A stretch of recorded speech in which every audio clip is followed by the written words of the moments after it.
நம் மேல் வைத்திருக்கிற அன்பை போல வேற எந்த மனுஷனாலும் நம் மேல் அன்பு வைக்க முடியாது. அவருடைய அன்பு உண்மையானது.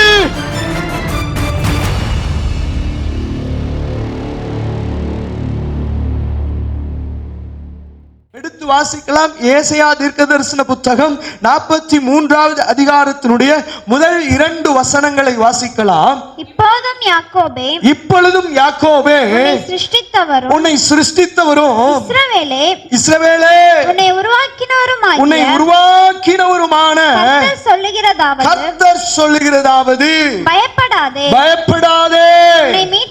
உன்னை மீட்டுக்கொண்டே உன்னை பேர் சொல்லி அழைத்தேன் நீ என்னுடையவன். ஹல்லேலூயா. இந்த முதல் வசனத்தில் ஆண்டவர் தம்முடைய பிள்ளைகளை பார்த்து சொல்லி கிளைம் பண்ற ஒரு விஷயம் என்ன தெரியுமா? பயப்படாத, உன்னை மீட்டுக்கொண்டு உன்னை பேர் சொல்லி அழைத்தேன், நீ என்னுடையவன். you are mine, நீ என்னுடையவன். ஹல்லேலூயா. 2வது வசனத்தை வாசிக்கும் பொழுது ஹல்லேலூயா வாசிக்கலாமா? நீ தண்ணீர்களை கடக்கும் போது நான் உன்னோடு இருப்பேன். நீ ஆறுகளை கடக்கும் போது அவைகள் உன்மேல் புரளுவதில்லை. நீ அக்கினியில் நடக்கும் போது வேகாதிருப்பாய். அக்கினி ஜுவாலை உன் பேரில் பற்றாது. தேவ ஜனத்தை பார்த்து தேவன் சொல்லுகிற வார்த்தை என்னவென்றால், நீ தண்ணீர்களை கடக்கும் போது நான் உன்னோடு இருப்பேன். நீ ஆறுகளை கடக்கும் போது நான் உன்னோடு இருப்பேன். நீ அக்கினியை கடக்கும் போது நான் உன்னோடு இருப்பேன். உன்னுடைய எல்லா சூழ்நிலைகளிலும், உன்னுடைய எல்லா போராட்டங்களிலும், உன்னுடைய எல்லா நஷ்டங்களிலும் நான் உன்னோடு கூட இருப்பேன் என்று சொல்லி தேவ பிள்ளைகளுக்கு தேவன் வாக்கு கொடுக்கிறார். பிரியமானவர்களே, நன்றாய் புரிந்து கொள்ள வேண்டும். ஆண்டவராலே அழைக்கப்பட்ட தேவ ஜனத்தை ஆண்டவர் ஒரு நாளும் கைவிடுகிறதே இல்லை, ஒரு நாளும் மறப்பதே இல்லை, ஒரு நாளும் விட்டு விலகவே இல்லை. காரணம், ஆண்டவர் உங்களையும் என்னையும் தம்முடைய ரத்தத்தை சிந்தி சம்பாதித்து மீட்டு கொண்டிருக்கிறார். ஹல்லேலூயா சொல்லலாமா? நல்ல சத்தமா சொல்லலாமா? புரிந்து கொள்ள வேண்டும், புரிந்து கொள்ள வேண்டும். தேவ ஜனத்திற்கு தேவன் கொடுக்கிற வார்த்தைகள், வாக்குத்தத்தங்கள் அநேகம் உண்டு. அவைகளில் சிலவற்றை வாசிக்கும் போது, சிலவற்றை தியானிக்கும் போது நம்முடைய வாழ்க்கையில் அது ஆச்சரியமாய் தோன்றும். ஹல்லேலூயா. நல்ல புரிந்து கொள்ள வேண்டும். ஆண்டவர் பின்னோக்கி போன ஜனம், தன்னை விட்டு வழி விலகி போன ஜனம் என்று அறிந்த போதிலும் அவர்களை தேடிக்கொண்டே போனார். அவர்களை தேடி சென்று சென்று பல நேரம் அவர்களை எப்படியாகிலும் தன்னண்டை இழுத்து விட வேண்டும் என்று சொல்லி அவர்களோடு பட்சமாய் பேசுகிறதை வேதத்திலே பல முறை வாசிக்க முடியும். ஹல்லேலூயா, ஹல்லேலூயா சொல்லுங்களேன். புரிந்து கொள்ள வேண்டும். உங்களையும் என்னையும் கர்த்தர் நேசிக்கிற விதம் இந்த உலகத்தில் எந்த மனுஷனாலும் நேசிக்க முடியாது. அவர் நம் மேல் வைத்திருக்கிற அன்பை போல வேற எந்த மனுஷனாலும் நம் மேல் அன்பு வைக்க முடியாது. அவருடைய அன்பு உயர்ந்தது, அவருடைய அன்பு உண்மையானது, அவருடைய அன்பு களங்கம் இல்லாதது. நல்ல கரங்களை தட்டி ஆண்டவரை மகிமைப்படுத்தலாமா? ஹல்லேலூயா. ரிமன துரவல துடர சந்தரேகலாதட துரவல துடரஸ். ஹல்லேலூயா. என ஆச்சரியப்பட வைத்த ஒரு வேத பகுதி என்ன அப்படின்னா, அதனுடைய 42வது அதிகாரத்தினுடைய 24 25 வாசிக்கும் பொழுது, 42வது அதிகாரத்தினுடைய 24 25 வாசிக்கும் பொழுது வாசிக்கலாம். யாக்கோபை சூறையிட்டு இஸ்ரவேலை சூறையிட்டு இஸ்ரவேலை கொள்ளைக்காரருக்கு ஒப்புக் கொடுக்கிறவர் யார்? அவர்கள் பாவம் செய்து விரோதித்த கர்த்தர் அல்லவோ என்று சொல்லி வசனத்தை ஆரம்பித்து தொடர்ந்து வாசிக்கும் பொழுது, அவருடைய வழிகளில் நடக்க மனதாயிராமல் அவருடைய வேதத்துக்கு செவி கொடாமலும் போனார்கள்.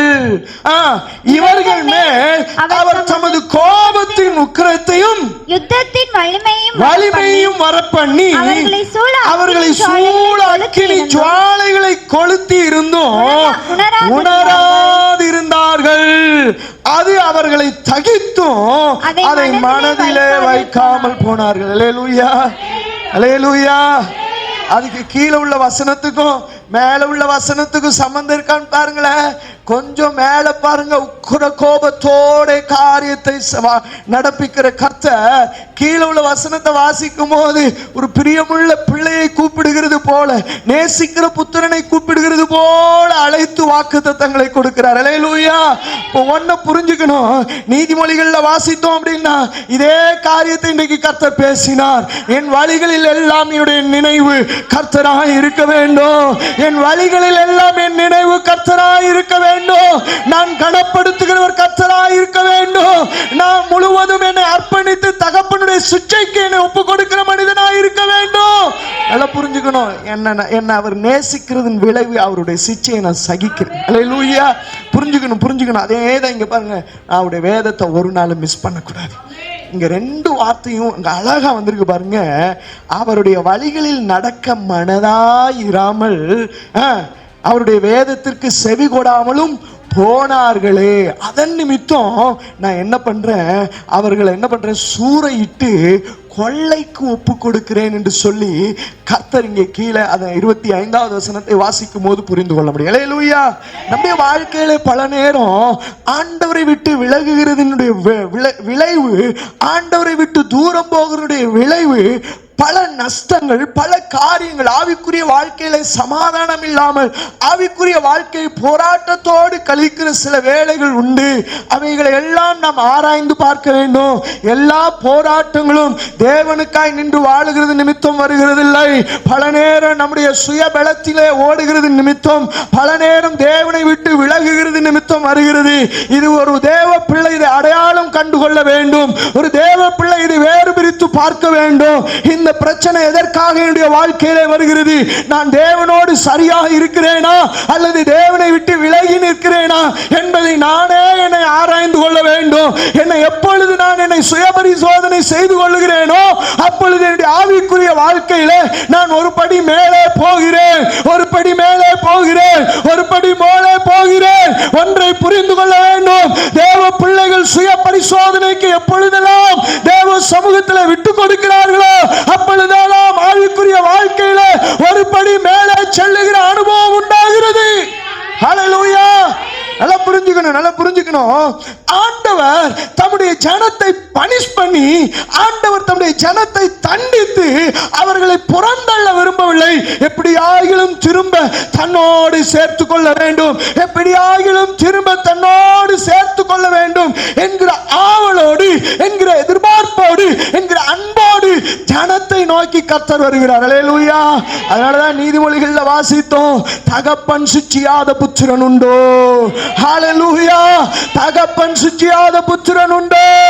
தகப்பன் நேசிக்கிற பிள்ளைகளை சுற்றிக்கிறான் என்று வேதத்திலே வாசிக்கிறோம். ஆக ஒன்றை புரிந்து கொள்ள வேண்டும், ஆண்டவர் என்னையும் உங்களையும் நேசிப்பார். ஆனால் சிச்சை அவசியம் ஏற்படும். அல்லேலூயா. ஆண்டவர் என்னையும் உங்களையும் நேசிக்கிறார் என்றால் உங்கள் மேலும் என் மேலும் தேவனுடைய சிச்சை நிச்சயமாகவே இருக்கும். அந்த சிச்சைக்கு பிற்பாடு பெரிய ஆசீர்வாதம் உண்டாகும். நல்லா அலையில சொல்லுங்களேன். நம்ம பிள்ளைய அடிச்சிட்டோம்னா கொஞ்ச நேரம் நம்ம மனசு தாங்காது. நல்லா அடிச்சிருப்போம், நல்லா அடிச்சதுக்கு பிற்பாடு ரொம்ப வலிக்குதா? எத்தனை பேர் கேட்டிருக்கிறோம்? அல்லேலூயா. கொஞ்சம் ஓவரா அடிச்சுட்டு இன்னைக்கு கொஞ்சம் ரொம்ப அடிச்சிட்டோம். பிள்ளைகிட்ட பேசினாலும் பேசலைனாலும் சில நேரம் பிள்ளைகிட்ட பேசலைனாலும் மனசு அடிச்சுக்கிட்டே இருக்கும். பிள்ளைய ரொம்ப அடிச்சிட்டோமே, பிள்ளைய அழிந்து போகிற பொல்லாதவர்களாகி நம்முடைய இருதயமே இவ்வளோ சிந்திக்கும் அப்படின்னா பரமபிதா எவ்வளோ. அல்லேலூயா. அல்லேலூயா. அவர் அடித்தால் அவர் காயம் கட்டுவார். அல்லேலூயா. அவர் அடித்தால் அவர், ஆமா, நல்லா புரிஞ்சுக்கணும். ஏன் இந்த அடி, ஏன் இந்த சிச்சை, ஏன் இந்த வேதனை எல்லாம் எதுக்காகனா என் பிள்ளை எப்படியாவது என்கிட்ட வந்துடும். இது ஒரு ப்ரொசஸ் தான். என் பிள்ளை எப்படியாவது என்கிட்ட தான். அவன் என் பிள்ளை என்கிட்ட பேசுறதை கட்டில வேற யார்ட்டையாவது அதிகம் பேசிச்சுன்னா நம்ம இருதயம் தாங்காது இல்லையா? அதுதான் அப்பாவுடைய இருதயம். அல்லேலூயா. அதுதான் அப்பாவுடைய இருதயம். ஆமா, நமக்கு பிரியமான பிள்ளைகள், நான் விரும்புகிற பிள்ளைகள் வேற எங்கேயோ டைம் ஸ்பெண்ட் பண்ணும் போது ஆண்டவர் அங்கலாய்க்கிறார். என் பிள்ளை என் சமூகத்துல நேரத்தை செலவழிக்கிறதுக்கு பதிலா வேற எங்கேயோ செலவழிக்குது, வேற எங்கேயோ செலவழிக்குது, வேற எங்கேயோ செலவழிக்குது. அங்கலாய்ப்பு புரிஞ்சுக்கணும், அங்கலாய்ப்பு புரிஞ்சுக்கணும். பல நேரம் தேவனுக்கு செலுத்த வேண்டிய கணத்தையும் தேவனுக்கு செலுத்த வேண்டிய அந்த நேரத்தையும் நம்ம வேற எங்கேயோ நின்றுட்டு இருக்கிறோம், வேற எங்கேயோ நின்றுட்டு இருக்கிறோம். தோட்டத்துக்கு நடுவில் இருக்க வேண்டிய ஆதாம் எங்க போயிருந்தான் தெரியுமா? மரத்துக்கு பின்னாடி போய் ஒளிஞ்சிருந்தான். ஆண்டவர் தேடுறாரு, அங்கலாய்க்கிற ஆதாம் எங்க இருக்கிற? கொஞ்சம் யோசிச்சு பாருங்க. அந்த அங்கலாய்ப்பை பாருங்க. தன்னுடைய சாயலா உண்டாக்குனார், தன்னுடைய மகிமை அவனுக்கு கொடுத்திருந்தார், தன்னுடைய எல்லாவற்றிலும் அவனோடு கூட அந்த சிருஷ்டிப்பை பகிர்ந்து கொண்டார், எல்லாத்தையும் அவனுக்காகவே உருவாக்கினார். உருவாக்குன ஆதாம் விழுந்து போன போது தோட்டத்தை தேடுறாரு. அவருக்கு தெரியும் மரத்துக்கு பின்னாடி ஒளிஞ்சிருக்கிறாரு. அல்லேலூயா. அவருக்கு தெரியும் மரத்துக்கு பின்னாடி ஒளிஞ்சிருக்கிறான் அப்படின்னு. ஆனாலும் தேடுறாரு, என் பிள்ளை வெளிப்படட்டும், ஏன் மன்னிச்சிருங்கப்பா, தெரியாம பண்ணிட்டேன் அப்படின்னு சொல்லி ஓடி வந்துடாதான்னு தேடுறாரு. அல்லேலூயா. நடந்தது என்ன தெரியுமா? ஒருத்தர் குறை சொன்னோம். இன்னைக்கும் அதுதான் சபையினுடைய நிலை. எப்படிதான் ரொம்ப ரொம்ப சீர்கெட்டு போயிட்டு இருக்கு. ஏன் உலகம் சீர்கெட்டு போயிட்டு இருக்கு? நோவாவுடைய காலம் திரும்ப வந்துட்டு இருக்கு. நோவாவுடைய காலம் திரும்ப வந்துட்டு இருக்கு. அன்னைக்கு என்ன இருந்தது? ஜலம். இன்னைக்கு அக்கினி காத்துட்டு இருக்கு. அன்னைக்கு ஜலத்தினால் அழிக்கப்பட்ட பூமி இன்றைக்கு அக்கினினாலே அழிக்கப்பட போகிறது நிதர்சனம். புரிஞ்சுக்கணும். ஆனா ஆண்டவர் தன்னுடைய பிள்ளைகளை தேடிக்கொண்டே இருக்கிறார். அல்லேலூயா. உண்மையாய் வாழுகிற பிள்ளைகளை பார்த்து தான் சொல்றாரு, நீ எந்த சூழ்நிலையில கடந்து போனால் நான் உன் கூட இருக்கிறேன். நீ எந்த சூழ்நிலையில கடந்து போனால். ஆச்சரியமா இருந்துச்சு. ஏன் தண்ணீர்களை கடக்கும் போது நான் உன்னோடு இருக்கேன். என்ன தண்ணீர் அப்படின்னு சொல்லி வேதத்தை கொஞ்சம் புரட்டி பார்த்து சில இடங்களை தேடி பார்க்கும்போது ஒரு டிரான்ஸ்லேஷன் அழகா இருந்துச்சு. Water, dangerous water, dangerous water. நீ அந்த ஆறுகளை கடக்கும்போது, தண்ணீரை கடக்கும்போது அவன் கூட இருக்கிறேன் பாடு. தியானிக்கும் போது அழகா ஆண்டவர் அந்த வார்த்தையை குறித்து பேசினார். புரிஞ்சுக்கிங்க தேவ பிள்ளைகளே, எல்லா தேவ பிள்ளைகளுக்கு முன்பதாக தண்ணீர் என்கிற கண்ணீர்களும், தண்ணீர் என்கிற போராட்டங்களும், தண்ணீர் என்கிற பிரச்சனைகளும், தண்ணீர் என்கிற பாடுகளும் கடந்து வரும். ஆனாலும் ஒன்றை புரிந்து கொள்ள வேண்டும், நீங்கள் பயப்படக்கூடாது. உங்களை அழைத்தவரும், உங்களை வேறு பிரித்தவரும், உங்களை மீட்டு கொண்டவரும், உங்களை பெயர் சொல்லி அழைத்தவருமாகிய கர்த்தர் சொல்லுகிறதாவது, பயப்படாதே, நான் உன்னோடு இருக்கிறான் என்று சொல்லி வாக்கு கொடுத்திருக்கிற தேவன் சொல்றார். தண்ணீரை கடக்கும் போது நான் உன்னோடு இருக்கிறேன். அடிமைப்பட்ட ஜனம் விடுதலையாகி வெளியே வரும் பொழுது ஆண்டவர் சொல்லுகிறார், அடிமைப்பட்ட ஜனத்தை பார்த்து ஆண்டவர் சொல்லுகிறார், நீ செங்கடலின் கரையோடும் ஜனங்களை அங்கே பாளையம் இறங்க கட்டளையிடு. அல்லேலூயா. புரிஞ்சுக்கணும், ஆவிக்குரிய வாழ்க்கையில நம்மளை ட்ரெயின் பண்றது கர்த்தர் தான். அல்லேலூயா. சபையுடைய வேலை என்ன தெரியுமா? அந்த ட்ரைனிங்கை கர்த்தர் தர்றாருன்னு தெரிவிக்கிறது தான். அல்லேலூயா. ஊழியக்காரனுடைய வேலை என்ன தெரியுமா? இந்த ட்ரைனிங்ல சோர்ந்து போகாத, இந்த ட்ரைனிங்ல கர்த்தர் உன் கூட இருக்கிறார். இந்த ட்ரைனிங்ல, இந்த ஓட்டத்துல சோர்ந்து போகாத, இந்த ஓட்டத்துல கர்த்தர் உன் கூட இருக்கிறார். ஒன்ன நீ செய்யணும், உன் மனவாளனை, உன்னுடைய நேசரை நீ எப்பொழுதும் நேசித்து கொண்டு அவர் ஓடின அந்த பாதையில நீ ஓட வேண்டும். இதை சொல்லுவதுதான் சபையினுடைய வேலை, இதை சொல்லுவதுதான் ஊழியக்காரனுடைய வேலை. அல்லேலூயா. புரிஞ்சுக்கணும். நீங்களும் நானும் ஓடுற ஓட்டம், நமக்கு முன்னே இயேசு ஓடி இருக்கிறார். ஐயா, நீங்களும் நானும் ஓடுற ஓட்டத்தில் நமக்கு முன்னே இயேசு ஓடி இருக்கிறார். அந்த ஓட்டத்தை தொடர்ந்து ஓட வேண்டும். உனக்கு எனக்கு ஒரு புது ஓட்டம்லாம் கிடையாது. எனக்கு முன்னே ஒருத்தர் போயிருக்கிறாரு, அந்த ஓட்டத்தில் தான் நானும் ஓடணும். ஆண்டவரே, இந்த ஓட்டம் கொஞ்சம் கடினமா இருக்கு, இந்த ஓட்டம், இந்த பாதை கொஞ்சம் கடினமா இருக்குன்னு சொல்ற அளவுக்கு அங்க ஒன்னும் பெரிய போராட்டம்லாம் கிடையாது. அந்த போராட்டத்தை எல்லாம் ஜெயித்த இயேசு நம்மோடு இருக்கிறார். ஒருவேளை அது நமக்கு பெரிய போராட்டமா தெரியலாம், ஆனா அந்த போராட்டத்திற்கு முன்னே என் தேவன் இருக்கிறார். அவரை தாண்டி தான் எனக்கிட்ட வரணும். அல்லேலூயா. நல்லா அல்லேலூயா சொல்லுங்களேன், சத்தமா சொல்லுங்களேன். நல்லா புரிஞ்சுக்கணும். ஆண்டவர் நம்மோடு கூட பேசிட்டு இருக்கிறாரு. நல்லா புரிஞ்சுக்கணும். நீ தண்ணீர்களை கடக்கும் போது கர்த்தர் உன்னோடு இருக்கிறார். தண்ணீர் என்கிற காரியம் இஸ்ரவேல் ஜனத்திற்கு பல இடங்களிலே தடையாய் நின்றது. அவர்கள் அடிமைப்பட்டு போகும்போதும் அங்கே வேதத்திலே வாசிக்கிறோம், நாம் பாபிலோன் ஆறுகளே உட்கார்ந்து அங்கே சியோனை நினைத்து அழுகிறோம். அல்லேலூயா. தேசத்தை சுத்தி பல நதிகள் உண்டு. இந்த நதிகள்ல ஒண்ணு புரிஞ்சுக்கிங்க, எகிப்தில இருந்து ஜனத்தை ஆண்டவர் விடுதலையாக்கி வரும்போது அவர்களுக்கு எதிர்பட்டது எது? செங்கடல் என்பது நல்லா புரிஞ்சுக்கிங்க. பல நேரம் அது செங்கடலை குறித்து வேதம் நமக்கு ஞானஸ்தானத்துக்கு ஒப்பிட்டு அடையாளப்படுத்துது. இப்ப தண்ணீர் ஒண்ணு ஞானஸ்தானத்துக்கு அடையாளமா இருந்தாலும் சில நேரம் அதை தாண்ட முடியாம தவிச்சிட்டு தான் இருக்கிறோம். அல்லேலூயா. ஏன் அப்படின்னா நம்மளால இன்னும் நெருங்க முடியல. ஆண்டவர் அதை தான் சொல்றாரு, நீ தண்ணீரை கடக்கும் போது நான் உன் கூட இருக்கிறேன். முன்னாடி எகிப்துல இப்படி முன்னாடி இருந்தனோ, இப்ப செங்கடல்ல நீ கடக்கும் போது நான் உன் கூட இருக்கிறேன். அல்லேலூயா. எகிப்துல நீ விடுதலையானதே ஒரு அடையாளம் தான், விடுதலையானதே ஒரு அற்புதம் தான். இப்ப இந்த செங்கடலை கடக்க போறதும் மிகப்பெரிய அற்புதம், மிகப்பெரிய அற்புதம், இதுவரையிலும் நடக்காத ஒரு அற்புதம். நீ தண்ணீரை கடக்கும் போது, ஆமே, நீ தண்ணீரை கடக்கும் போது ஒரு அற்புதம் உண்டாகும். யாத்திராகமம் 14வது அதிகாரம் அதனுடைய 9வது வசனத்தை வாசிக்கும் பொழுது, யாத்திராகமம் 14வது அதிகாரம் அதனுடைய 9வது வசனத்தை வாசிக்கும் பொழுது வாசிக்கலாம். எகிப்தியர் பார்வோனுடைய சகல குதிரைகளோடும்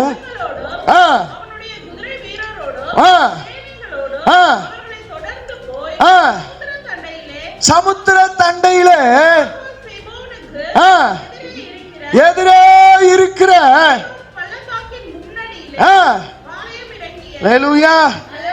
இப்ப இஸ்ரவேல் ஜனம் விடுதலை ஆயிடுச்சு.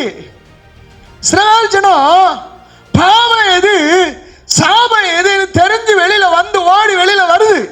புரிஞ்சுக்கணும். ஞானஸ்தான சத்தியத்துக்குள்ள போறேன் நான். நம்ம மனம் திரும்பினது சரிதான். இயேசு கிறிஸ்துவின் நாமத்தினால் ஞானஸ்தானத்துக்கு போகிறது தான் இங்க பிரச்சனையா இருக்கு. நம்ம மனம் திரும்பி வருகிறோம், அதெல்லாம் நல்லதுதான். மனம் திரும்பினதுக்கு அப்புறம் ஒரு சத்தியம் இருக்கு இல்லையா? அல்லேலூயா. விடுதலையாக்கப்பட்ட ஜனத்தை ஆண்டவர் ஏன் தண்ணீருக்கு நேரம் நடத்தினாரு? 40 நாள் போக வேண்டிய கானான 40 வருஷம் ஏன் சுத்த வச்சாரு? அல்லேலூயா, அல்லேலூயா, அல்லேலூயா, அல்லேலூயா. புரிஞ்சுக்கணும். பரிசுத்தாவின் அபிஷேகத்தை பெற்ற உடனே நமக்கு பரலோகம் கன்ஃபார்ம். அதுக்கப்புறம் வாழ வச்சுதான் நம்மளை ட்ரெயின் பண்ணி தான் கூட்டிட்டு போறாரு. அல்லேலூயா. மனம் திரும்பின உடனே ஒரு வாழ்க்கை இருக்கு பாருங்க, அது உண்மையிலே பியூர். அதான் ஆதி அன்புன்றார் ஆண்டவர். அந்த ஆதி அன்பை விட்டுட்டா ட்ரைனிங் பீரியட்ல தான் நம்ம ஆதி அன்பை லாஸ் பண்றோம்.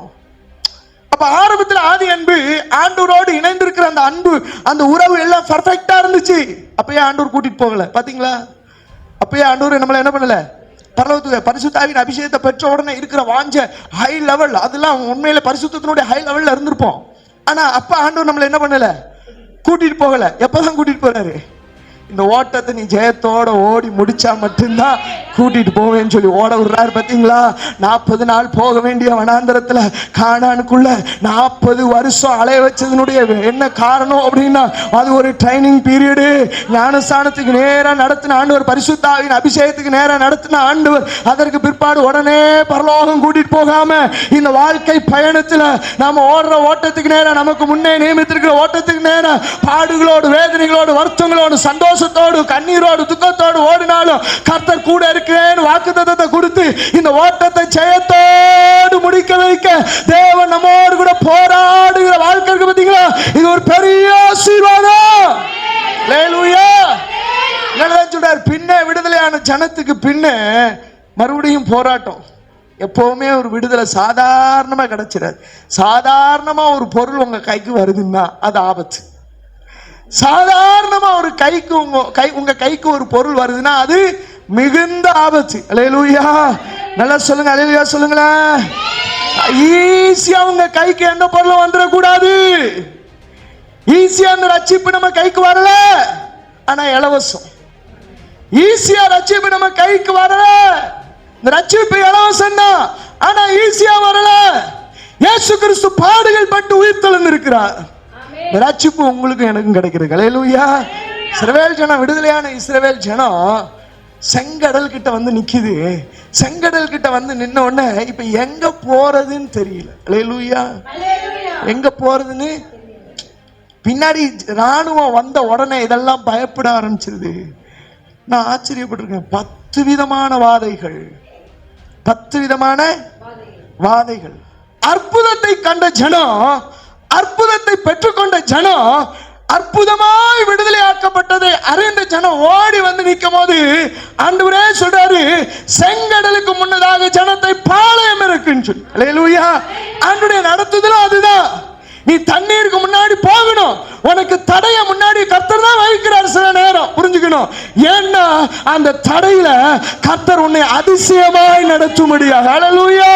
ஆண்டவர் தான் சொல்றாரு, எப்பா தண்ணீருக்கு முன்னாடி கொண்டு போய் நிறுத்து, பாளையம் இருக்கு. அதே 14வது அதிகாரத்தினுடைய 2வது வசனத்தை வாசிச்சு பாருங்களேன். இவர்கள் எங்க போய் பாளையம் இறங்கினார்களோ அதை ஆண்டவரே முன்னறிவிக்கிறார். வாசிக்கலாம், 14வது அதிகாரத்தினுடைய 2வது வசனத்தை வாசிக்கலாம்.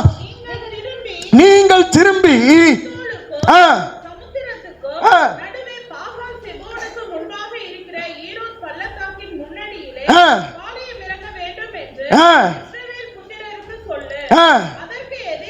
அதற்கு எதிராக சமுத்திர கரையில பாளையம் இறங்குவீர்களாக. ஆண்டவர் தான் சொல்றாரு, விடுதலையாக்கப்பட்ட ஜனத்தை ஆண்டவர் தான் கொண்டு போறார். எங்க கொண்டு போறார் அப்படின்னா தண்ணீருக்கு நேராக கொண்டு போகிறார். ஹல்லேலூயா. விடுதலையாக்கப்பட்ட ஜனம் தண்ணீருக்கு நேராக நிற்கும் பொழுது பின்னே ஒரு போராட்டம் கடந்து வருகிறது, பின்னே ஒரு யுத்தம் கடந்து வருகிறது, பின்னே ஒரு ஜீவனுக்கு உத்தரவாதம் இல்லாத நிலைமை உண்டாகிறது. இவைகளின் மத்தியில கர்த்தர் சொல்லுகிறார், நீ தண்ணீரை கடக்கும் போது நான் உன்னோடு இருக்கிறேன். கரங்களை தட்டி ரிமண துரபல துடர சந்தரேகலாதட துரபல துடரசே. ஹல்லேலூயா. ரிமணாதட துரபல துடர சந்தரேகலதடரசே. ஹல்லேலூயா, ஹல்லேலூயா. நல்லா புரிஞ்சுக்கணும் தேவ பிள்ளைகளே. ஆண்டவர் நடத்தினார்னா ஆண்டவர் கூட இருப்பார். ஹல்லேலூயா. ஆண்டவர் நடத்தினார்னா ஆண்டவர் கூட இருப்பார். அவர் ஒரு நாளும் நம்மை விட்டு விலகவே மாட்டார். அதனாலதான் சொல்லுறாரு, பிள்ளைகளே நான் உலகத்தை ஜெயித்தேன், நான் உங்களோடு கூட இருக்கிறேன் என்று சொல்லி ஒரு வாக்கு தத்தத்தை கொடுத்திருக்கிறார். ஹல்லேலூயா. ஒன்ன புரிஞ்சுக்கணும், ஆண்டவர் ஜலத்திற்கு நேராக நடத்துகிறார், தண்ணீருக்கு நேராக நடத்துகிறார். பின்னே சூழ்நிலை சரியில்லைனாலும் தேவ பிள்ளைகளை நடத்துகிறதற்கு தேவனாலே கூடும். ஹல்லேலூயா. தண்ணீர்கள் மத்தியில நீ டேஞ்சரஸ் வாட்டர் இல்லையா, டேஞ்சரஸ் வாட்டர். பாருங்க, பின்னாடி ஒரு டேஞ்சர், முன்னாடி ஒரு டேஞ்சர், பின்னாடி ஒரு டேஞ்சர், முன்னாடி ஒரு டேஞ்சர். இவைகள் மத்தியிலே கர்த்தர் சொல்லுகிறார், நீ தண்ணீரை கடக்கும் போது நான் உன்னோடு இருக்கிறேன். ஆமா, எதிராக நின்ன தண்ணீரையும் வழியா மாற்றுறதுக்கு கர்த்தரால முடியும். எதிராக நிற்கிற தண்ணீரை வழியாய் மாற்றுகிறது கர்த்தராலே முடியும். ஒண்ணுதான் செய்யணும், நீயும் நானும் கர்த்தரோடு நின்றோமானால் நிச்சயம் நமக்காக கர்த்தர் பெரிய காரியங்களை செய்வார். எலியா எடுக்கப்பட்ட பிற்பாடு எலிசா கேட்கிற ஒரு கேள்வி, யோர்தான் நதிக்கு முன்பதாக நின்று கேட்கிற ஒரு கேள்வி, எலியாவின் தேவன் எங்கே? ஹல்லேலூயா. ஆண்டவர் சொல்றார், எலியாவின் தேவன் நான் இங்க தான் இருக்கிறேன் அப்படின்னு சொன்ன உடனே அங்க என்ன ஆகுது தெரியுமா? அந்த யோர்தான் பின்னிட்டு ஓடிச்சு. ஹல்லேலூயா. என்ன சொல்ல வரேன் அப்படின்னா, எலியாவுடைய அபிஷேகத்தை பெற்றுக்கொண்ட எலிசா எலியாவின் தேவன் எங்கே என்று சொல்லி சால்வையை முறுக்கி தண்ணீர்ல அடிச்ச உடனே அற்புதம் நிகழ்ச்சி. ஹல்லேலூயா. தண்ணீரை கடக்கும் போது ஃபர்ஸ்ட் யார் கூட வந்தாரு? எலிசா எலியாவோடு வந்தார். இப்ப யார் கூட போறாரு? ஹல்லேலூயா. நல்லா புரிஞ்சுக்கணும், ஃபர்ஸ்ட் எலியாவோட வந்தாரு, இப்போ தேவனோட போறாரு. ஹல்லேலூயா. ஆமா, நல்லா புரிஞ்சுக்கணும். செங்கடலை கடக்கும் போது மோசேயோட தேவன் வந்தார். செங்கடலை கடக்கும் போது இஸ்ரவேல் ஜனத்தோடு யார் இருந்தா? ஒரு லிட்டரலா பாருங்களேன், மோசே இருந்த யோர்தானை கடக்கும் போது உடன்படிக்கை பெட்டியோடு. ஹல்லேலூயா. யோர்தானை கடக்கும் போது யாரோட போனாங்க? ஏன்னா உடன்படிக்கை பெட்டியை சுமக்கிற ஆசாரியருடைய கால்கள் யோர்தான் மேல பட்ட உடனே யோர்தான் பின்னிட்டு போச்சு. செங்கடலை கடக்கும் போது மோசே இருந்தாரு, ஆனா யோர்தானை கடக்கும் போது தேவனே இறங்கிட்டாரு. ஹல்லேலூயா, ஹல்லேலூயா. சில நேரம் சில ஆட்களை வச்சு நம்ம தண்ணீரை கடக்க வைக்கலாம், ஆனா ஒரு நாள் வரும், நீயும் தேவனுமாக தண்ணீரை கடக்க வேண்டிய ஒரு சூழ்நிலையை கர்த்தர் உனக்கும் எனக்கும் ஏற்படுத்தி தருவார். அப்ப புரிஞ்சுக்கணும், எனக்காக ஆண்டவர் என் கூட இருக்கிறார்ப்பா. செங்கடலை கடக்கும் போதும் ஆண்டவர் தான் இருந்தாரு, யோர்தானை கடக்கும் போதும் ஆண்டவர் தான் இருந்தாரு. ஆனா அங்க செங்கடலை கடக்கும் போது மோசே தேவைப்பட்டாரு, யோர்தானை கடக்கும் போது உடன்படிக்கை பெட்டி தேவைப்பட்டுச்சு. ஹல்லேலூயா. இந்த உடன்படிக்கை பெட்டி எதை குறிக்குதுன்னா இயேசுவை குறிக்குது. நான் தண்ணீரை கடக்கும் போது தேவன் என் கூட இருக்கிறார். சொல்லுங்களேன், என் கூட இருக்கிறார். அல்லேலூயா. ஆமா, நல்லா புரிஞ்சுக்கங்க. எப்பேற்பட்ட போராட்டம் இருந்தாலும் சரி, எப்பேற்பட்ட உபத்திரம் என்ன நோக்கி வந்தாலும் சரி, அதுக்கு மத்தியில கர்த்தர் என் கூட இருக்கிறார். இந்த மாதத்தின் முதல் நாள்ல, இந்த வாரத்தின் முதல் நாள்ல கர்த்தர் என்னையும் உன்னையும் பார்த்து சொல்றது ஒன்னே ஒண்ணுதான், நீ எதை கடந்தாலும் நான் உன் கூட இருக்கிறேன். அல்லேலூயா. ஆமா, நீ எதை நோக்கி போனாலும், எந்த ஆபத்திற்கு நேரே போனாலும் நான் உன்னோடு கூட இருக்கிறேன். நீ பயப்படாதே, நீ திகிலடையாதே, உன்னை அழைத்தவர் உண்மையுள்ளவர். அல்லேலூயா. நல்ல அல்லேலூயா சொல்லுங்களேன் சத்தமா. அப்ப ஒன்ன புரிஞ்சுக்கணும். நான் தண்ணீரை கடக்கிறது தேவனுடைய திட்டம். தண்ணீரை கடக்கிறது எசேக்கியேலுக்கு அந்த தரிசனத்தை கொடுக்குறாரு இல்லையா? நீ கொஞ்சம் தண்ணிக்குள்ள போப்பா, கணுக்கால் அளவுக்கு ஆண்டவரே இல்லை, கொஞ்சம் இன்னும் கொஞ்சம் போ ஆண்டவரே, முழங்கால் அளவுக்கு இன்னும் கொஞ்சம் போ, இடுப்பு அளவிற்கு இன்னும் கொஞ்சம் போ ஆண்டவரே, என்னால நீந்த முடியாத நீச்சலால இருக்கு, அதுதான் வேணும். அல்லேலூயா. ஏன்னா அங்கதான் நான் இருக்கிறேன். அல்லேலூயா. நல்லா புரிஞ்சுக்க, அங்கதான் நான் இருக்கிறேன். ஏன் தண்ணீரை கடக்கும் போது ஆண்டவர் சொன்னார்னா, ஆதியாகமத்தை கனெக்ட் பண்ணி பார்த்தீங்கன்னா, அவர் ஜலத்தின் மேலே அசைவாடினார். ஜலத்தின் ஆழத்துல என்ன இருந்துச்சா? இருள் இருந்துச்சு. புரியுதா? நான் தண்ணீரை கடக்கும் போது தண்ணீருக்குள்ள எப்பவுமே ஒரு இருள் இருக்கும். தண்ணீரை வேதம் எதற்கென்று அடையாளப்படுத்துகிறது என்றால், ஜனத்தை குறித்து அடையாளப்படுத்துகிறது. திரளான தண்ணீர்கள் மேல் அமர்ந்திருக்கிற ஒரு ஸ்திரீ, திரளான ஜனத்தின் மேல் அமர்ந்திருக்கிற அடையாளத்தை குறிக்கிறது. தண்ணீரை குறித்து வேதம் சொல்லுகிறபடி ஜனத்தை குறித்து அடையாளப்படுத்துகிறது. ஜனம் பல நேரம் பலதரப்பட்ட ஜனத்தின் மத்தியிலே கர்த்தர் நம்மை அனுப்புகிறார். சிலர் கரடானவர்கள், சிலர் முரடானவர்கள், சிலர் துன்மார்க்கர், சிலர் நல்லவர்கள் என்று பலதரப்பட்ட ஜனத்திற்குள்ளே தேவன் நம்மை அனுப்பும் போது அவர்கள் நிமித்தம் வருகிற ஆபத்துகளில் நின்று நம்மை கர்த்தர் பாதுகாக்கிறார். முகாந்திரம் இல்லாமல் பகைக்கிற ஜனம் நமக்கென்று உண்டு. நன்றாய் புரிந்து கொள்ள வேண்டும் பிள்ளைகளே. நீங்கள் கர்த்தரை நேசிக்கிறது நிமித்தம் உலகம் உங்களை பகைக்கும். உலகம் உங்களை பகைச்சா கவலைப்படாதீங்க, பயப்படாதீங்க.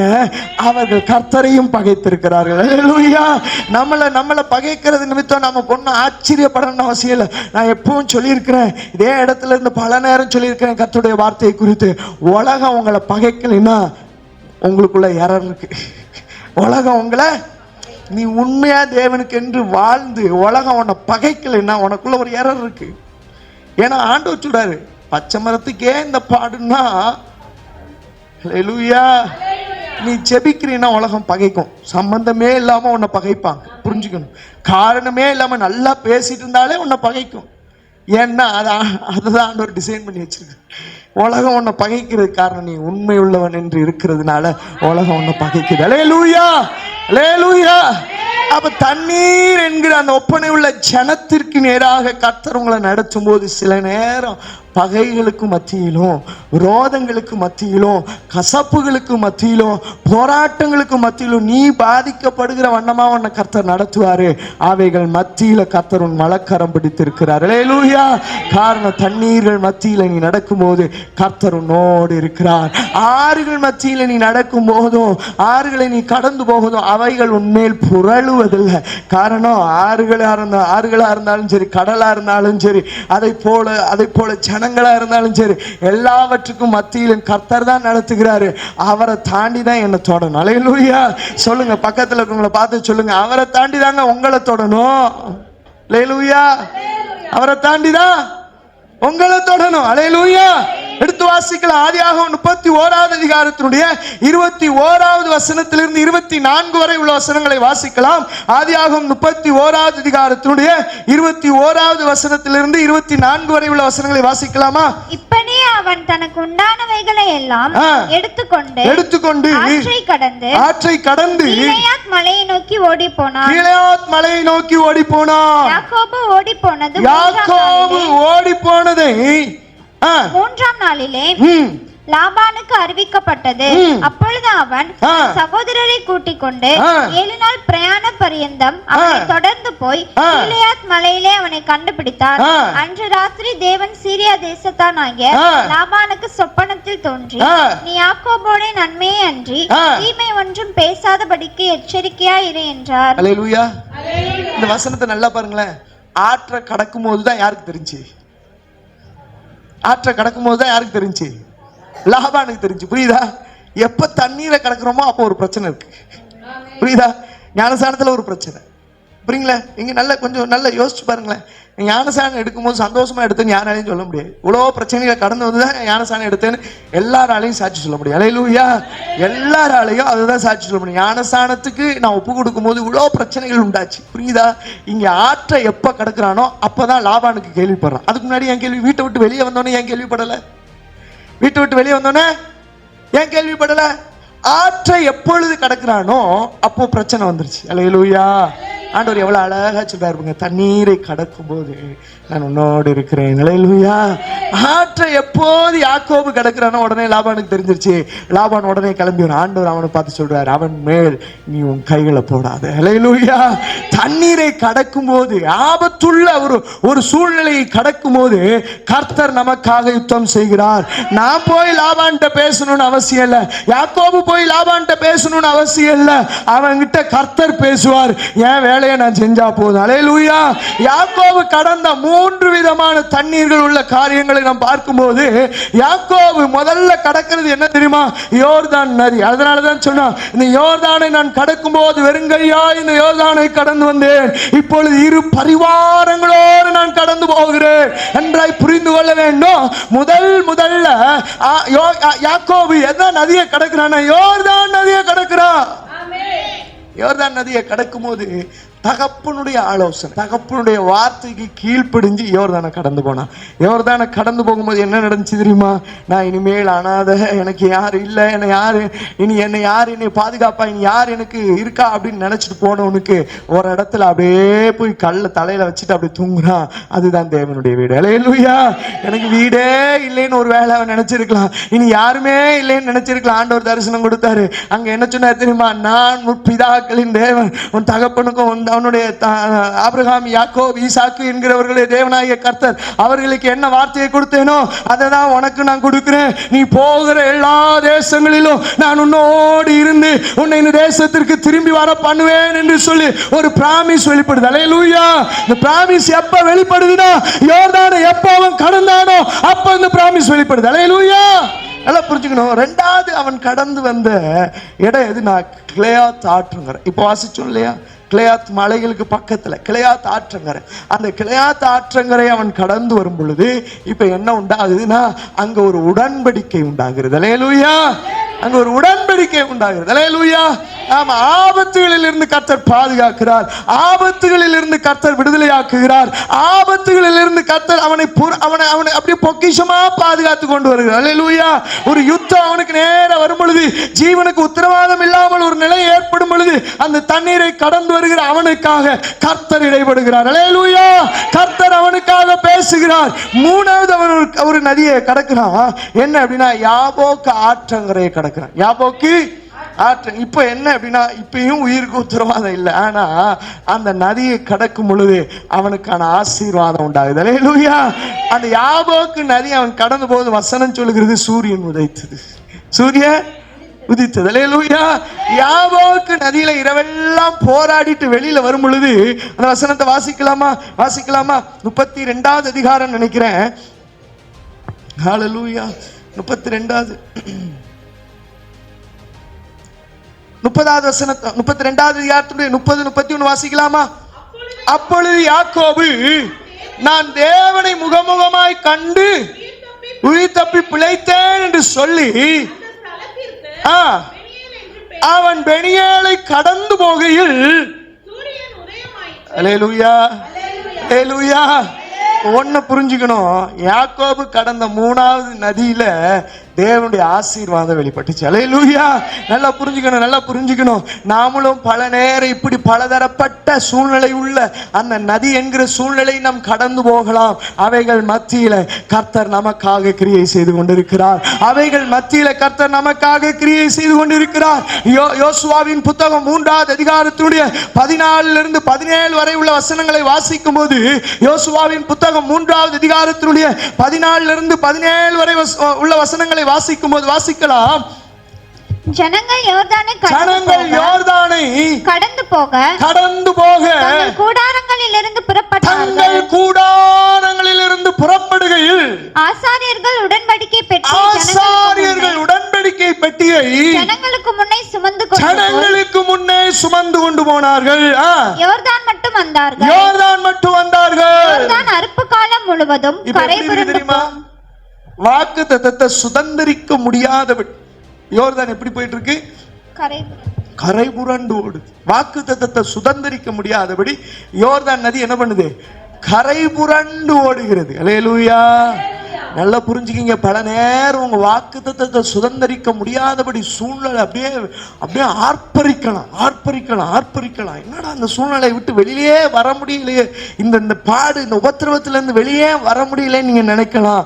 யோர்தான் எப்படிப்பட்ட கரை புரண்டு ஓடுகிற நதியா இருந்தாலும் ஆசாரியர்கள் உடன்படிக்கை பெட்டியை சுமக்கிற ஆசாரியருடைய கால்கள் அந்த நதியின் மேல் பட்ட உடனே, கரையில் பட்ட உடனே அந்த பிரவாகித்து வந்த ஆர்ப்பரித்து வந்த நதி இப்ப என்ன பண்ணுச்சுன்னா பின்னிட்டு ஓடினது. அல்லேலூயா.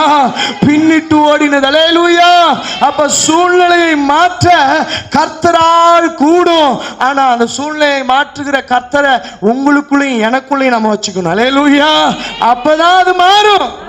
இஷ்டம் போல ஒரு வாழ்க்கை வாழ்ந்துட்டு மாறுனா மாறாது.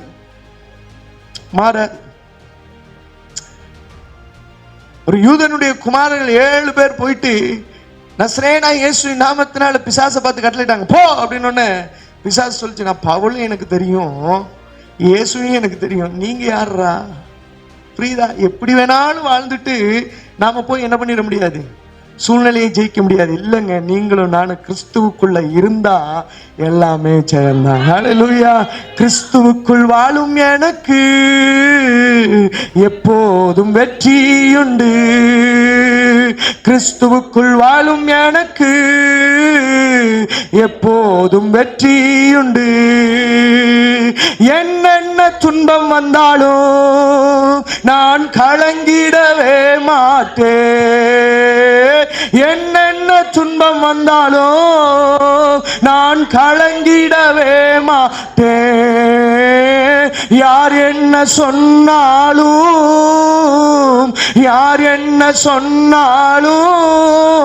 நான் சோர்ந்து போக மாட்டேன். கிறிஸ்துவுக்குள் வாழும் எனக்கு எப்போதும் வெற்றி உண்டு. ஹல்லேலூயா. ஒரு மனுஷன் கிறிஸ்துவுக்குள்ள இருந்தா வெற்றி உண்டு. ஹல்லேலூயா. கிறிஸ்துவுக்கு இல்லைன்னா வெற்றி இல்லை. ஹல்லேலூயா. ஹல்லேலூயா. ஒன்ன புரிஞ்சுக்கணும். நான் நதியை ஜெயத்தோடு கடக்கணும்னா என் கூட கர்த்தர் இருக்கணும். ஆனா அவர் வாக்குத்தத்தம் கொடுத்திருக்கிறார். நதியை கடக்கும் போது, தண்ணீரை கடக்கும் போது நான் உன் கூட இருக்கிறேன் பாடு. ஹல்லேலூயா. அந்த வாக்குத்தத்தம் கொடுத்த கர்த்தர் நம்மோடு கூட இருக்கிறார். நாம ஒண்ணுதான் செய்யணும், அவருடைய வலக்கரத்தை நாம பிடிச்சுக்கணும். ஹல்லேலூயா. ஆண்டவரே, உங்க கரத்தை நான் பிடிச்சுக்கிறேன், என் கரத்தை விடாம டைட்டா நீங்க பிடிச்சுக்கீங்க ஆண்டவரேன்னு சொன்னா போதும். எல்லாவற்றிலும் கர்த்தர் நம்மை அழைத்து செல்லுவார். ஒரு ஜெயமுள்ள வாழ்க்கை கர்த்தர் நமக்கு கட்டளையிடுவார். இந்த வசனத்தின் மூலம் கர்த்தர் நம்மை ஆசீர்வதிப்பாரா.